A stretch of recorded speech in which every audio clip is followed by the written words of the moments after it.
अपने पसंदीदा शो के फुल एपिसोड देखने के लिए अभी डाउनलोड करें दंगल प्ले ऐप।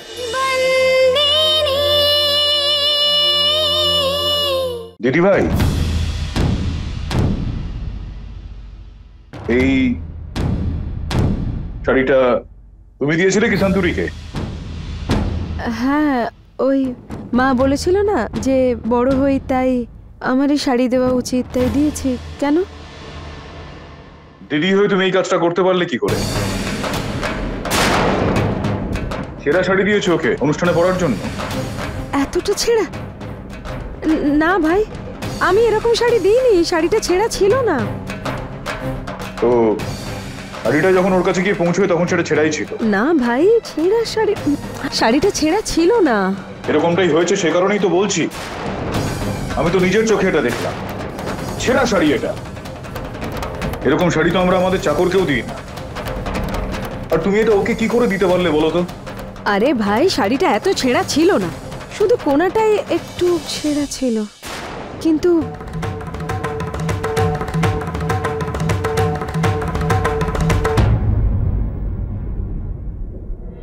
আমি একদমই বিশ্বাস করে উঠতে পারছি না যে তুমি এই কাজটা করবে। আর এর পেছনে সত্যিটা আমি তোমার মুখ থেকে জানতে চেয়েছি। আরেকটা কথা আমি তোমাকে বলছি, তুমি মনে রেখো, সন্তরীর সঙ্গে এই যে ঘটনাগুলো ঘটছে না, সেটার সঙ্গে কিন্তু তোমার ভাইয়ের এবং এই বাড়ির সম্মান জড়িয়ে রয়েছে।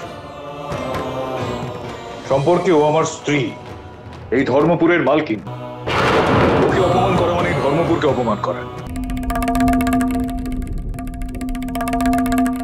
তুমি কিন্তু এরকমটা একেবারেই ভেবো না যে ও আমাকে জানিয়েছে যে শাড়িটা ছেঁড়া ইত্যাদি। এরকমটা একেবারেই নয় দিদিভাই। এটা আসলে খুবই দুঃখের বিষয় যে তুমি ওকে এখনো চিনে উঠতে পারোনি। যখন এই বাড়িতে পা রেখেছিল না ওর বিয়ের পর, তখন আমি ওকে বলেছিলাম যে দিদিভাইয়ের সঙ্গে কখনো কোনো রকম বিষয় বিবাদ করিস না, দিদিভাইয়ের মান সম্মানকে কোনোভাবেই আঘাত করিস না কখনো। মৌলিকের বিষয়টাও লুকিয়ে রেখেছিল, কেননা ও তোমাকে কোনোভাবেই আঘাত করতে চায়নি। কিন্তু তুমি কোনোভাবেই ওকে বুঝে ওঠার একবারও চেষ্টা করবে না। ছাড়ো এসব বিষয়, বাদ দাও এখন। সন্তরী, এদিকে আয়, এদিকে আয়।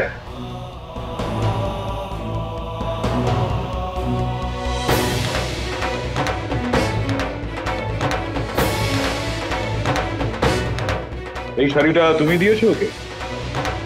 আচ্ছা চলো, ঠিক আছে, স্বীকার করে নিচ্ছি আমি। আচ্ছা শোন সন্তরী, দিদিভাই হলো আমার মায়ের মতো। যদি দিদিভাই তোকে এই শাড়িটা দিয়ে থাকে তাহলে অনুষ্ঠানে তুই এই শাড়িটাই পরবি, ঠিক আছে?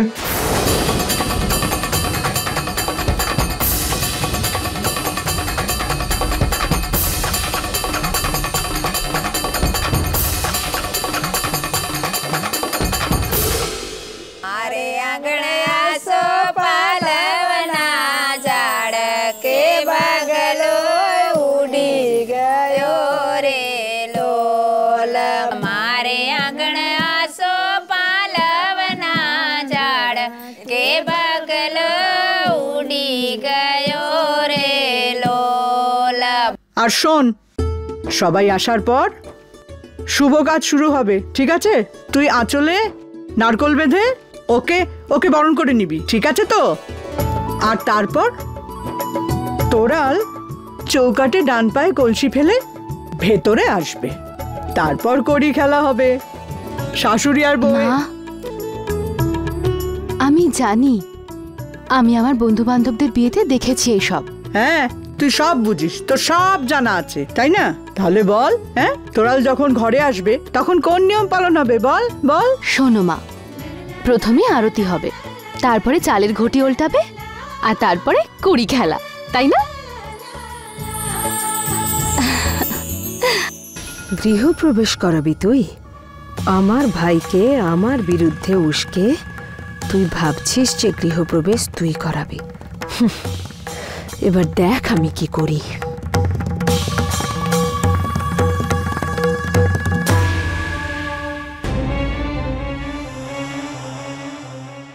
তুই আমার ভাইকে আমার বিরুদ্ধে করেছিস তো, এবার দেখ আমি তোর দিদিকে তোর বিরুদ্ধে দাঁড় করাবো। সন্তুরে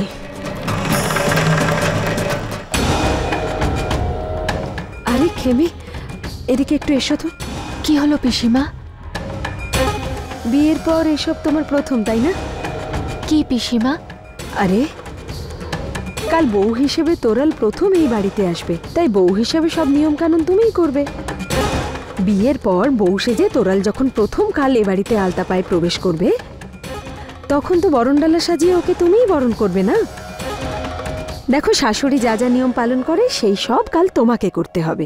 কিন্তু পিসিমা, শাশুড়ির সব নিয়ম তো সন্তু। আরে হ্যাঁ, সন্তু করতে চাইছে না, কিন্তু আমি যখন ওকে বললাম তখন ওই পাগলি বলল যে সবকিছু তুমি করবে, কারণ তুমি ওর বড় দিদি। আর তাছাড়াও এবারের বউ বলতে কিন্তু তুমিই করবে তো সব নিয়ম পালন। আরে খারাপ ভাববে না তো যদি একটা কথা জিজ্ঞাসা করি? আসলে তুমি নতুন এই বাড়িতে এসেছো তাই জানতে চাইছি, সব নিয়ম জানো তো তুমি? হ্যাঁ পিসিমা, আমি সব নিয়ম জানি। গ্রামে আমি অনেক বিয়ে দেখেছি।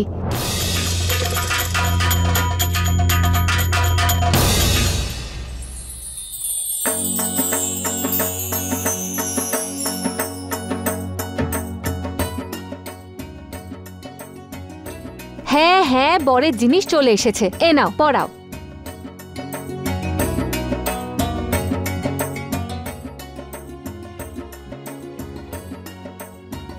আরে আমার হিতেন্দার যেন নজর না লাগে। এক সেকেন্ড। হ্যাঁ শান্তু, তামার ঘটি কোথায় গেল? এই নাও মা, ওই হ্যাঁ। মুঙ্গি ঠাকুর ঘরে রেখে দিয়েছিল। আচ্ছা ঠিক আছে। মালকিন, সূর্য সোনা তৈরি হতে চাইছে না, আপনাকে ডাকছে। এই সূর্যটাও না। আরে মা, যা আমি মা আসছি। যা, তাড়াতাড়ি যা, তাড়াতাড়ি আসবি।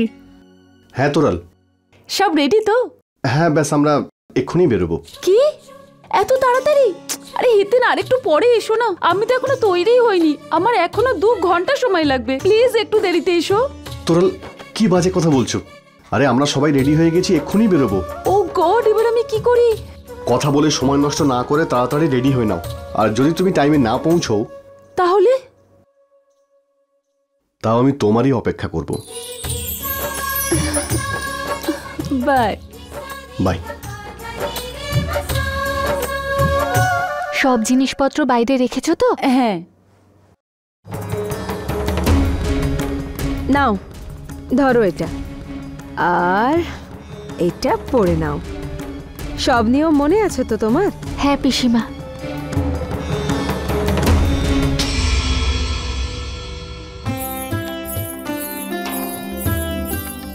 হ্যাঁ। কিরে শান্তু মা, তাড়াতাড়ি কর না। হ্যাঁ, বর যাওয়ার সময় হয়ে গেল, তুই তো শাশুড়ি হবি। তুই গিয়ে ঠাকুর প্রণাম করে শুভকামনা পড়ে চলে আয়, যা তাড়াতাড়ি আসিস কিন্তু। হ্যাঁ মা। এই সন্তরি, একটা কথা বল, তোরালের শাশুড়ি তুই না খেমি? তোরালের শাশুড়ি তো আমি পিসিমা। তাহলে প্রদীপ হাতে নিয়ে ও কেন দাঁড়িয়ে আছে? হ্যাঁ, আর তাছাড়া ও রেডি হয়ে আছে কেন? এই তুই কি চাস অঘটন ঘটুক? হ্যাঁ, শাশুড়ি থাকা সত্ত্বেও অন্য কেউ নিয়ম পালন করলে অমঙ্গল হয়। যা ওকে গিয়ে বল আর তাড়াতাড়ি কর।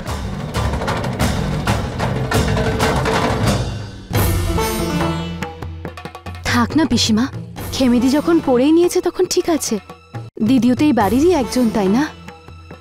আরে হ্যাঁ, কিন্তু তুই শাশুড়ি আর ও বৌমা, কিছু পার্থক্য আছে কি না? বুদ্ধি শুদ্ধি নেই? যা গিয়ে রেডি হয়ে নে, যা তাড়াতাড়ি।